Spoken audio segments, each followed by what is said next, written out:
Hello everyone, and welcome to today's presentation. I'm Dr. BKS, and I'm excited to talk with you about the biochemistry of macromolecules. This is part of our BCHM 241 series, and today we'll explore the fundamental molecules that make up living organisms. We'll cover their structures, functions, and significance in biological systems.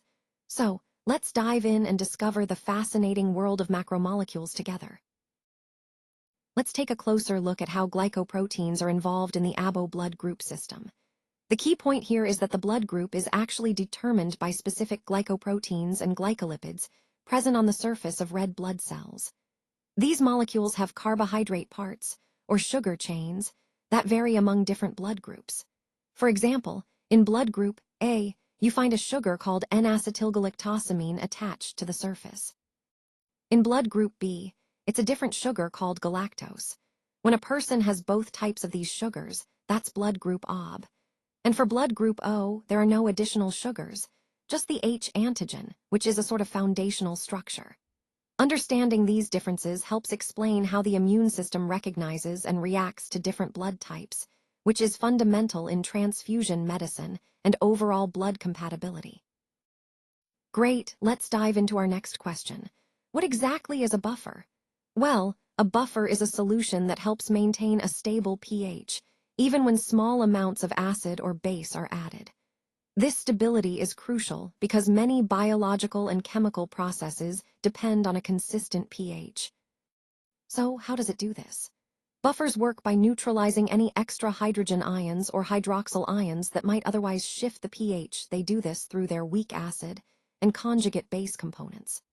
When acid is added, the conjugate base in the buffer reacts with the hydrogen ions to form the weak acid, reducing the impact on pH conversely. If a base is added, the weak acid can donate hydrogen ions to neutralize the hydroxyl ions. In essence, buffers act like a pH stabilizer, balancing out small changes and keeping the solution's pH within a narrow, stable range. This concept ties into our overall theme of understanding how biological systems maintain homeostasis and chemical stability in various environments. All right, let's break down the Henderson-Hasselbalch equation and its key components. The equation itself is pH equals pKa plus the log of the ratio of the concentration of the conjugate base to the weak acid. So, starting with pH, this tells us how acidic or basic the solution is. It's a measure of hydrogen ion concentration. Next, pKa is the acid dissociation constant, which indicates how strongly an acid tends to donate protons. A lower pKa means a stronger acid, and it's a crucial value because it helps us understand the acid-base behavior at different pH levels. Then we have a dash, which is the concentration of the conjugate base, the form that the acid takes once it has lost a proton. And finally, Ha, which is the concentration of the weak acid itself before it dissociates. Connecting this to our overall theme, understanding these terms helps us predict how acids and bases behave in different environments, which is fundamental in fields like biochemistry and medicine. Grasping these concepts allows us to see how is regulated and how it influences biological processes. Let's dive into the concept of aldose-ketose isomerism. First, it's important to understand what isomerism itself means. In simple terms, isomerism refers to compounds that have the same molecular formula but differ in structure or arrangement. Now, focusing on sugars, aldose-ketose isomerism describes a specific type of structural variation. Here, we're looking at sugars that share the same molecular formula but differ in their carbonyl groups. Aldoses are sugars that contain an aldehyde group, which is typically found at the end of the molecule. On the other hand, ketoses contain a ketone group, usually located within the carbon chain. To make this clearer, think of glucose, which is an aldose, and fructose, which is a ketose. Both have the same number of carbon, hydrogen, and oxygen atoms, but their functional groups differ. This difference in the carbonyl group affects how these sugars behave and interact, which is crucial in biological systems. Understanding this isomerism helps us grasp how different sugars can have similar formulas but distinct properties and functions in living organisms. So, Recognizing the difference between aldehyde and ketone groups is key to understanding the broader picture of carbohydrate chemistry and their roles. Let's talk about alpha and beta anomers. First, we need to understand what anomers are.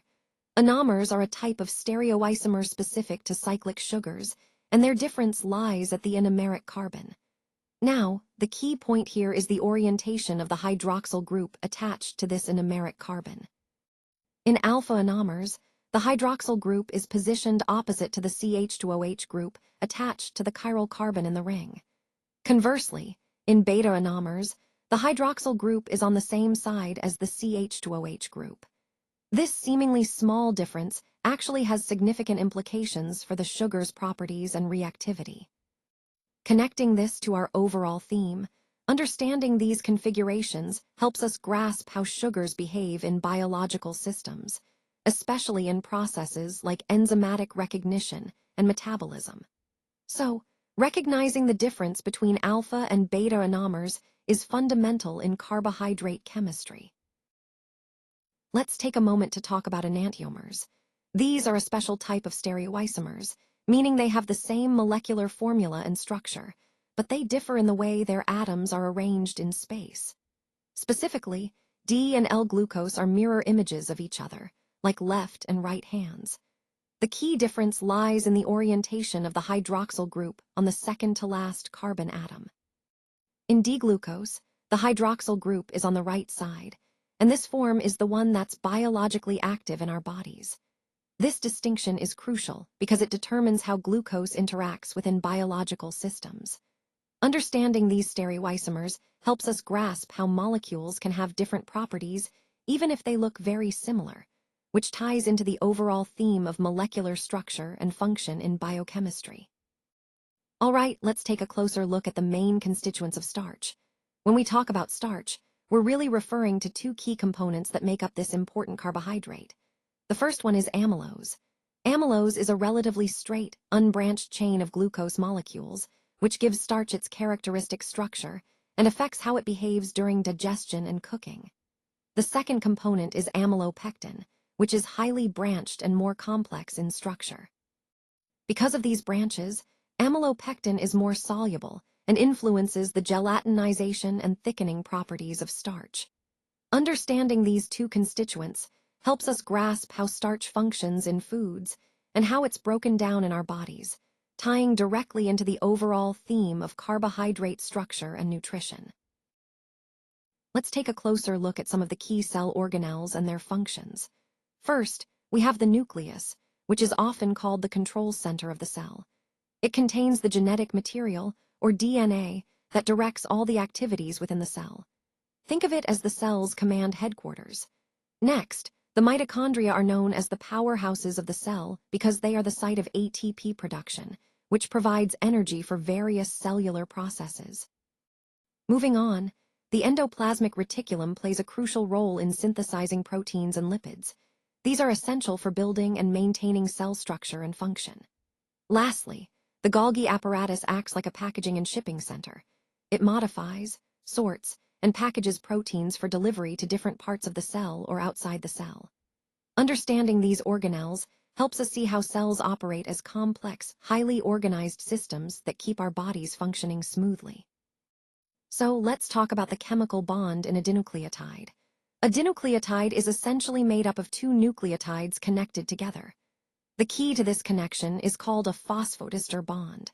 This bond forms between the 3O group of one nucleotide and the 5-phosphate group of the next nucleotide. This linkage is crucial because it creates a backbone that gives DNA and RNA their structure.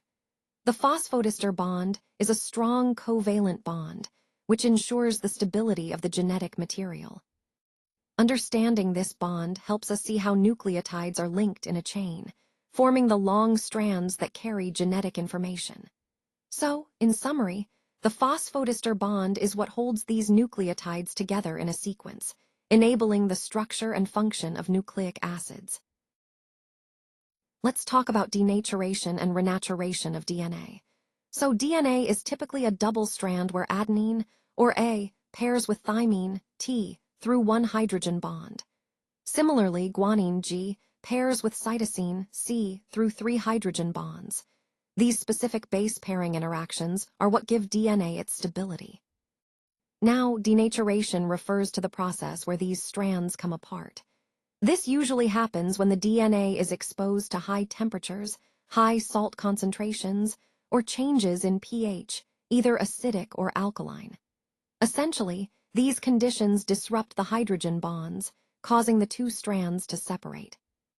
On the flip side, renaturation is when those separated strands come back together. When the environmental conditions are restored to their normal state, the complementary strands rejoin, forming the double helix again. Understanding these processes is crucial because they highlight how DNA's structure can be temporarily altered and then restored, which is fundamental in many molecular biology techniques and in understanding DNA stability within the cell. Let's take a closer look at the different classes of lipoproteins. These are essential for transporting lipids through our bloodstream. The main classes include chylomicrons, VLDL, LDL, and HDL. Each has a specific role, but today I want to focus on LDL, or low-density lipoprotein. LDL contains about 70% cholesterol, making it a major carrier of cholesterol to tissues throughout the body. Its primary function is to deliver cholesterol from the liver to various tissues that need it, like the cells involved in hormone production or cell membrane maintenance. However, it's important to understand that excess LDL cholesterol in the tissues outside the liver, what we call extrahepatic tissues, can be problematic. When there's too much cholesterol accumulating in these tissues, it can lead to cardiovascular issues, such as atherosclerosis, which is the buildup of fatty deposits in the arteries. So, in essence, while LDL plays a vital role in distributing cholesterol, too much of it in the wrong places can pose serious health risks. This highlights the importance of maintaining a healthy balance of lipoproteins in our bodies.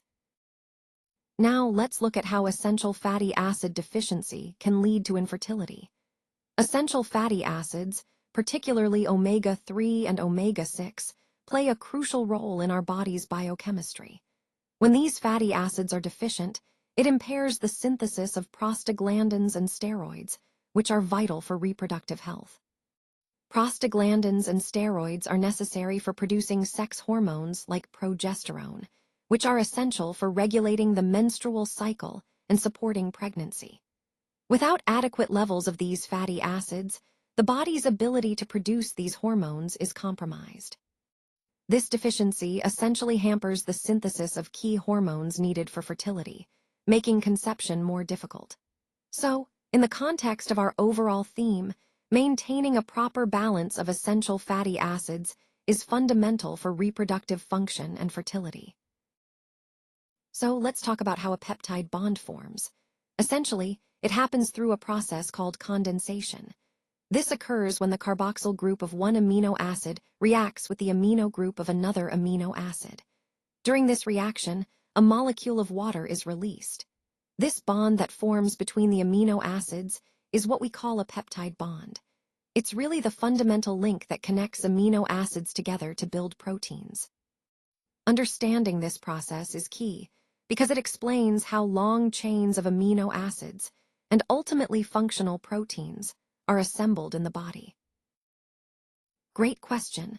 The reason triacylglycerols, or TAGs, release more energy than carbohydrates and proteins lies in how they are oxidized for energy production. Essentially, TAGs contain more reduced carbon atoms, which means they have more electrons available to be transferred during oxidation. This results in the production of more ATP, or energy, when they are broken down. Compared to carbohydrates and proteins, the carbons in fatty acids within TAGs are less oxidized because they contain fewer oxygen atoms attached to them. Carbohydrates and proteins, on the other hand, have more oxygen atoms, making their carbons more oxidized and less energy-rich. To give you some numbers, 1 gram of TAG yields about 9 kilocalories of energy, whereas 1 gram of carbohydrate or protein yields about 4 kilocalories. So overall, fats are a more dense energy source because of these structural differences, and the way they're metabolized. This concept ties into the larger theme of how different macronutrients contribute to our energy needs in distinct ways. All right, let's explore some of the key techniques used in protein purification. One common method is precipitation, often called salting out. This involves adding salt to the solution to make the proteins less soluble, causing them to precipitate out of the solution. It's a useful way to concentrate proteins and remove impurities. Next, we have separation by dialysis. Dialysis uses a semi-permeable membrane to separate small molecules, like salts and other contaminants, from larger protein molecules. It's a gentle method that helps purify proteins without damaging them. Then we have chromatography.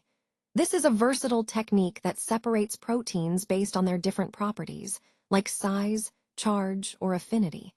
It's widely used because it allows for highly specific purification. Finally, electrophoresis. This technique uses an electric field to move charged protein molecules through a gel matrix. It's great for analyzing and sometimes purifying proteins based on their charge and size. Together, these techniques form a toolkit that helps us isolate and purify proteins effectively, which is essential for studying their structure and function in detail. So let's talk about the amphipathic nature of lipids. Lipids are unique because they have both a hydrophilic, or water-loving, part and a hydrophobic, or water-fearing, part. This means they can interact with water and fats simultaneously, which is crucial for their biological roles. The hydrophilic part is usually the head of the lipid molecule. For example, in fatty acids, the carboxyl carbon acts as the hydrophilic head. It's attracted to water, which is why this part is polar and can interact with the aqueous environment inside and outside cells. On the other hand, the tail of the fatty acid, which is made up of long hydrocarbon chains, is hydrophobic. These tails repel water, preferring to interact with other nonpolar molecules like fats and oils. Similarly, in triglycerides or tags, the glycerol backbone is connected to 3 fatty acid tails, and it plays a key role in the molecule's amphipathic nature. In phospholipids, the phosphate group, along with the glycerol backbone, is hydrophilic, while the fatty acid chains remain hydrophobic. This dual characteristic is essential because it allows phospholipids to form the bilayer structure of cell membranes, creating a barrier that separates the cell from its environment. So, in summary, the amphipathic nature of lipids is what makes them so versatile and vital in biological systems. It allows them to form membranes, store energy, and participate in signaling, all thanks to this unique combination of water-loving and water-fearing parts. Let's explore the biochemical basis for using ALP and AST as liver function markers. These enzymes, ALP and ALT, are highly expressed in the liver, where they play crucial roles in various metabolic processes. Because their activity levels are predominantly high in the liver, they serve as useful indicators of liver health.